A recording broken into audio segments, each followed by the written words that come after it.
Hi, this is Harshika, your wellness coach. ఈరోజు మనము మిల్లెట్స్తో దలియా. ఇక్కడ నేను చూస్ చేసుకున్న మిల్లెట్ కోడో మిల్లెట్, అదే తెలుగులో అరికెలు అంటారు, ఆర్ వరుగు అని కూడా అంటారన్నమాట. సో ఇది మనము 6 to 8 అవర్స్ నానబెట్టుకోవాలి వాటర్లో.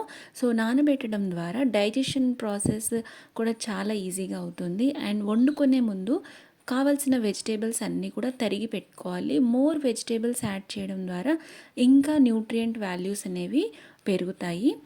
అండ్ మళ్ళీ ఒకసారి అరికెల్ని మంచిగా వాటర్ వేసి శుభ్రం చేసుకోవాలన్నమాట.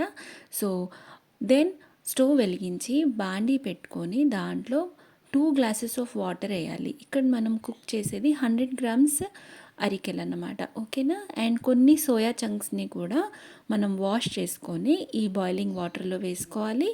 ఆ తర్వాత మనకు సాల్ట్ కూడా కొంచెం మనకి ఎంత టేస్ట్ కావాలో అంతవరకు లైట్గా సాల్ట్ కూడా యాడ్ చేసుకోవాలి. చూస్తున్నారు కదా, ఇక్కడ నేను కుకింగ్ ప్రాసెస్లో ఆయిల్ వాడట్లేదు. అండ్ కోడో మిల్లెట్స్ ఇట్లాంటివి గ్లూటెన్ ఫ్రీ అన్నమాట. సో చాలా న్యూట్రియంట్గా ఉంటాయి. అండ్ వెజిటేబుల్స్ కూడా యాడ్ చేసుకోవడం ద్వారా చాలా టేస్ట్ ఎన్హాన్స్ అవుతుంది. అండ్ న్యూట్రియంట్స్ కూడా అన్ని ఫైబర్స్ ఇవన్నీ మనకు అందుతాయి అన్నమాట.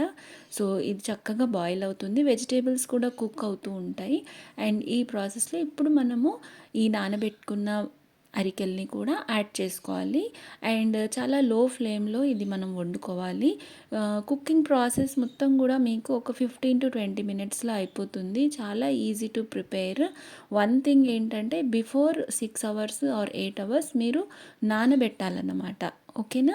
సో వన్స్ మనకి ఇది కుకింగ్ ప్రాసెస్ అనేది అయిపోయిన తర్వాత చాలా చాలా టేస్టీగా మనకి ఒక లంచ్ మీల్ అనేది ప్రిపేర్ అవుతుంది.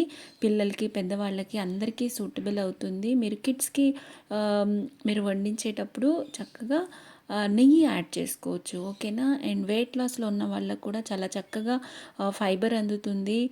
9% fibre and 8 grams protein. And this is gluten free and చాలా హెల్దీ కార్బ్స్ ఉంటాయి ఇందులో. సో చక్కగా మీ యొక్క చాయిసెస్ని మీరు చేంజ్ చేసుకుంటూ అన్ని ఫుడ్స్ ఎంజాయ్ చేస్తూ కూడా వెయిట్ లాస్ ప్లాన్ చేసుకోవచ్చు. Thank you so much.